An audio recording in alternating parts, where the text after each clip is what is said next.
इरशाद खोखर के साथ आप देख रहे हैं थर्ड पार्टी एनालिस्ट। नाज़रीन, आज की रिपोर्ट में आपको आगाह करेंगे कि जब फैसला करने का अख्तियार दलालों को मिल जाए, दलाल फैसला करें तो उसका रिज़ल्ट क्या निकलेगा, वो रिज़ल्ट किसके हक़ में आएगा, ये आज की रिपोर्ट का हिस्सा है। और बाकी बिल आखिर हुकूमत पंजाब ने बड़ी सख्ती का फ़ैसला कर लिया। अब देखें कि उसके नतीजे क्या निकलेंगे। और बाकी एक ख़ानदान फ्राडियों का वो कैसे निकल आया है, उसके मुतल्लिक भी तमाम सबूत आपको बताएंगे, खुद अपनी ज़बानी नहीं औरों की ज़बानी। तो वो दोस्त जिन्होंने अभी तक हमारा चैनल सब्सक्राइब नहीं किया, सब्सक्राइब कीजिएगा। वीडियो अच्छी लगे तो दोस्तों के साथ शेयर ज़रूर कीजिएगा और लाइक ज़रूर कीजिएगा। सबसे पहले नाज़रीन, हम आपको आगाह करेंगे कि जैसे हम आपको बताते रहते हैं कि कितनी लूटमार हो रही है, ये गंदम के मुतल्लिक, आटे के मुतल्लिक, पकड़ धक्कड़, एक पॉलिसी फिर दूसरी पॉलिसी, अब पकड़ धक्कड़ नहीं होगी, अब पकड़ धक्कड़ होगी। अब वो फिर आखिरी फैसला ये था कि सब कुछ बंद, ना फ्लोर मिलों को गंदम जाएगी, ना आटा चक्कियों को जाएगी, ताकि ख़रीदारी हो सके। जी, आज आप ये तस्वीरें देखें, ये तस्वीरें देखें, ये क्या है, ये डिस्ट्रिक्ट नौशेरो फरोज़ की हैं। इसमें ये चिल्ला रहे हैं, खुद फूड डिपार्टमेंट के एम्प्लाई हैं, ये कोई और व्यापारी नहीं है। उसमें मैं देख रहा हूँ कि हाँ, वो एक मुझे नज़र आ रहा है, मैंने उनको सुना है, वो अल बचाओ अल मारूफ लोंग मरी, वो भी चला रहा है। वो किस तरह कह रहा है कि ये गाड़ियाँ निकल रही थी, 10 गाड़ियाँ निकली, फिर हमने 4-5 गाड़ियाँ तो निकल गई, फिर हमने रोकी तो गाड़ियों वाले उलझ पड़े हमसे, उन्होंने गाड़ियाँ भी नहीं रोकी, वो निकल गई ज़बरदस्ती, उनमें किसी को चोट आई है, कुछ क्या आया है, उन्होंने रोड ब्लॉक करके वो रखा हुआ है। ये रात 4 बजे तक, ये गुज़श्ता रात की ही कहानी है। ये सब तस्वीरें, ये सब जो मुख्तलिफ जो व्हाट्सएप ग्रुपों में भी आ गए, तो मुझे फौरी तौर पे ये ख्याल आया कि भाई ये हमारे वज़ीर खुराक मौसूफ कहाँ है। आपको गुज़श्ता व्लॉग में भी बताया था कि जब एक ट्रक का मामला निकला तो व्हाट्स गोइंग ऑन लिखा था। अब यहाँ भाई क्या है, मुकेश चावला साहब, क्या सांप सूंघ गया आपको? ये इतने ये आपके लोग चला रहे हैं, ये फूड इंस्पेक्टर, आपके एम्प्लॉइज़ के, इन्होंने हमें हमारे साथ ज़्यादती की है, हमें धक्के दिए हैं, हमें हमारे ऊपर गाड़ियाँ चढ़ाने की कोशिश की है। जी, ये खुद सुन रहे हैं, ये सारी वीडियो मैंने सुनी है, क्या मुकेश चावला ने नहीं सुना होगा?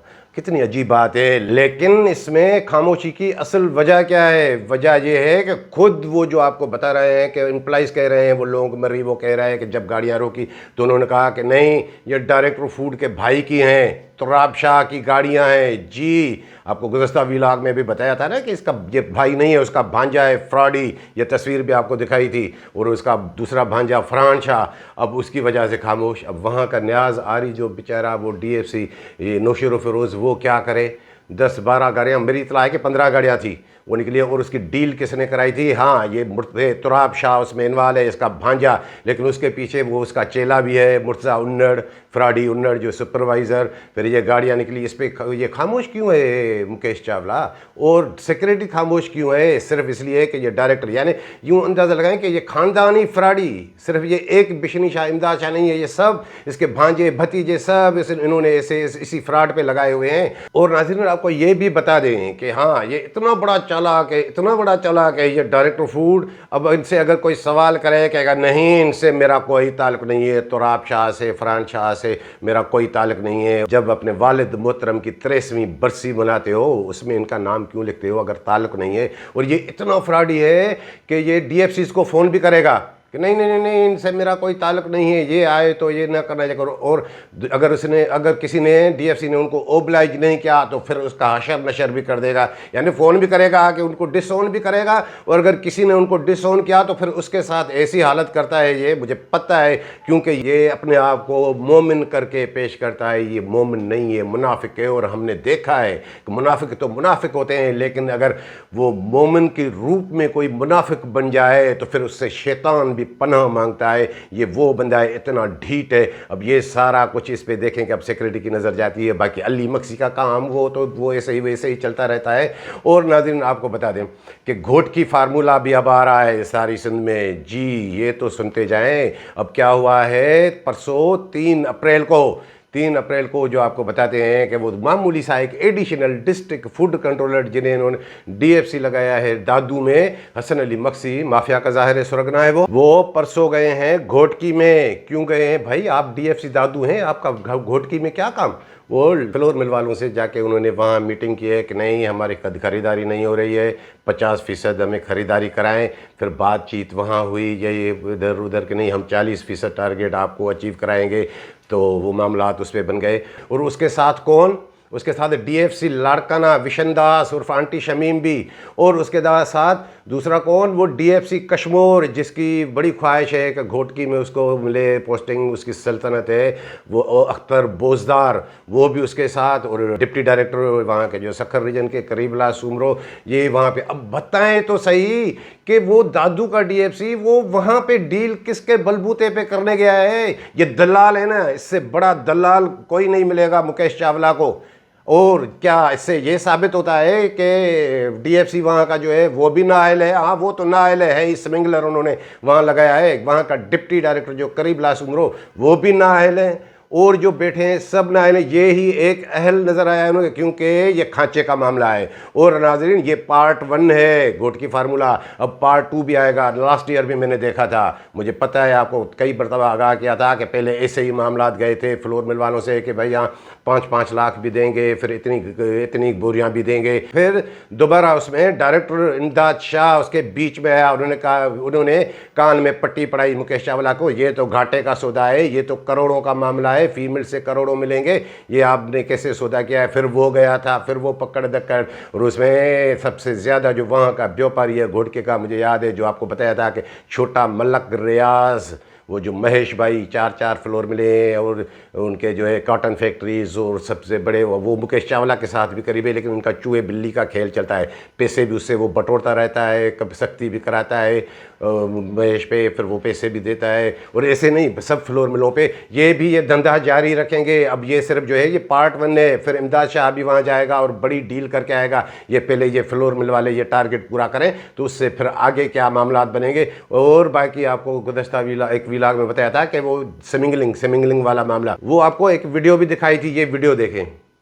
आपको क्या आगाह किया था कि ये एक शैतान मलक रांझण मलक जो मोतल है वो किस तरह चौकी पे बैठा हुआ है, किसके बलबूते पे अभी तक वही काम कर रहा है। और उसके साथ एक और फ्रॉडिया वो है हिदायतुल्लाह भंगवार, वो भी उसी के साथ, और उन सब को चला कर रहा है वो अख्तर बोजदार जो आपको बताता हूँ, वो भी एडीएफसी है, वो भी डीएफसी लगा हुआ है। सारी जो पंजाब में गंदम जा रही है, सारी जो स्मिंगलिंग हो रही है, उसके पीछे इनका हाथ है, इनका हाथ है, ये करा रहा है। बाकी वहाँ तो वो नामी ग्रामी स्मिंगलर बैठा हुआ है, इरफान जोखियो घुटकी में डीएफसी। अब ये जो अली बख्शी गया था उसका मकसद ये भी था कि यहाँ पंजाब से किस तरह गंदम लानी है, क्या सस्ती गंदम, फिर अपनी ख़रीदारी कैसे शो करनी है, ये सारा इसको टास्क मिला है। अब ये पकड़ दकड़ कर रहे हैं तो गंदम नहीं आएगी। फिर ये जो आपको ट्रकें बताई कि नौशेर फिरोज से निकली, ये कहाँ गई? ये कराची आई। नतीजा ये है कि वो साढ़े, अब जो है कराची में रेट जो हो गया है वो 11,600 रुपये, 700 रुपये, 116 रुपये। जब गंदम मिलेगी तो आटा तो महंगा होगा ही होगा, और व्यापारियों का भी फ़ायदा, तो अली मक्सी की कमीशन भी बढ़ेगी, इन्हें रोकने वाला कोई नहीं है। और मज़े की बात यह कि वो 3 तारीख को वो जो घोटकी में गया है हसन अली मक्सी डील करने के लिए, उसी दिन ये सेक्रेटरी भी सखर में थे, उसे एक दिन पहले मोरों में थे। वो सारे वो जो कमेटियाँ भी बनी है, ये टंडोला यार कमेटी की, प्राइस कमेटी का भी एड है ना। अब सेक्रेटरीज की कमेटियाँ बन गई हैं कि वो डिस्ट्रिक्ट में रमज़ान मुबारक में जाके प्राइस कंट्रोल करेंगी। किसने कंट्रोल किया है? सारा ड्रामा तो सेक्रेटरी सखर में बैठा हुआ है। ये डीएफसी वहाँ क्या कर रहा है? डिप्टी डायरेक्टर वहाँ मौजूद है, ये क्या कर रहा है? ये अब समझ जाएं कि ये सबसे बड़ा दलाल है ना। और ये बाकी सेक्रेटरी की जो हालत है, मैं देखता हूँ कि ये तस्वीर देखे, ये घोड़ा है ना, ये किस में बंधा हुआ है? देख रहे हैं, गौर से, थोड़ा गौर से देखें। एक प्लास्टिक की कुर्सी है, लेकिन अब उसकी क्या है कि वो गुलामाना सोच है ना। और गुलामाना सोच क्यों होती है? उसमें अपनी लालच भी होती है कि उसको ये पता है कि मैं बंधा हुआ हूँ, हालांकि यूँ करे तो वो कुर्सी कहाँ चली जाए, लेकिन ये ऐसे ही बंधा रहेगा। और सेक्रेटरी भी ऐसे ही है। मैंने आपको बताया था कि इसको ये साजिश नहीं है, लेकिन हाँ लालची तो है ना। और उस लालच ने इसको ऐसे गुलाम कर दिया है, वरना एक 15 ग्रेड का मुलाजिम उनके खिलाफ ये एक्शन नहीं ले सकते, नहीं लेंगे।